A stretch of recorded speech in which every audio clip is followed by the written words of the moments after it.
Hey guys, Jill here. Welcome back to Whispering Willow Farm. I'm actually in my herb room today doing this video because it is really hot here today, and I've been outside working and it just got really, it's that peak of the day where it's just really too hot for me and the kids to be out there.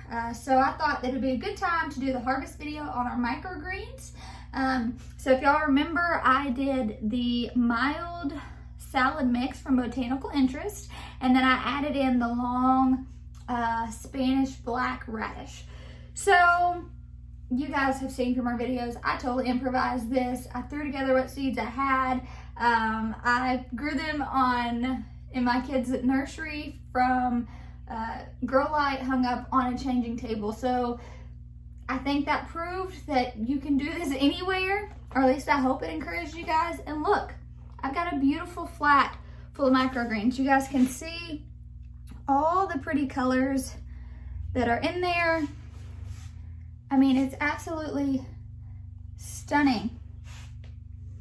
Now, the funny thing is, some of these, I didn't water these at all. So I watered them once after I moved them underneath the grow light, and I just got so busy that I completely forgot. So there are some places right here that are really sensitive, I guess would be a good word.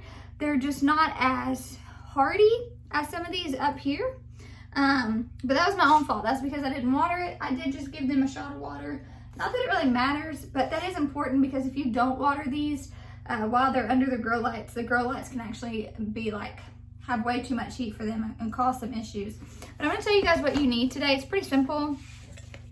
You're gonna need scissors or a sharp knife. I've done this with scissors before and I didn't have a lot of success. I think just because my scissors were really dull. So I opted for a knife this time. And then just a bowl or something to store them in. Since these are going just in the fridge for my family, I just got a bowl. But if you're wanting to try to sell these, you can package them up in plastic bags, or you can even put them in those plastic clamshells.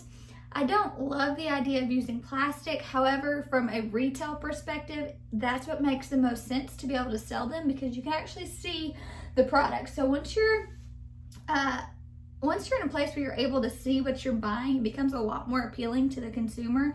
And that's something I've learned too. The clamshells are much more expensive than just the plastic bags. But I think the clamshells look a bit nicer, and then you can just throw your label on there with what type of microgreen it is and how many ounces it is. So let's get started.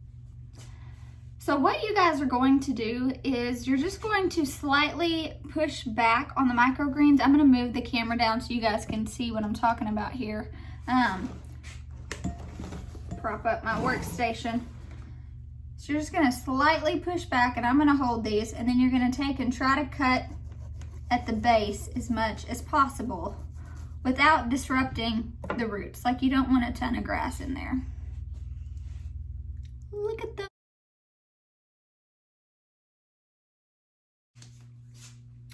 All right, I have harvested these, and the cool thing is about this, one, you really need to invest in like good harvesting shears, which I don't have. Even the knife didn't do that great, and I didn't get all of them towards the end. But like I said, I mean, if I was selling these, it would probably be a bit different. But since I'm not really that worried about it. But what I do with this is what's left over. I'm gonna go feed these to my chickens. So that's what's really, really cool about this, is that you can compost this or you can feed it to your chickens. So all of this doesn't go to waste, which I really, really like. Look how colorful all of those were too. That's crazy to me. So here are the microgreens. Now they're wet because I just watered them. So what I'm actually gonna do is, I have a drying rack. I'm gonna go lay these out and let them dry. And then once they dry, I'm just going to package them up and stick them in the fridge. All right, guys, that was wrapping up the harvesting part of microgreens. It is pretty simple, much like the germination part. Not much to it. So I really hope that this series has encouraged you guys. No matter what type of equipment you may or may not have, jump into it, grow it. You guys can do it. If I can do it, and I showed you guys all the crazy things that I rigged up to grow these, and they taste good and they were beautiful and they were successful. So I think that's super important, is use what you guys have. Realize that it does not take a lot to grow food. You can grow food in a lot of conditions and in a lot of different ways.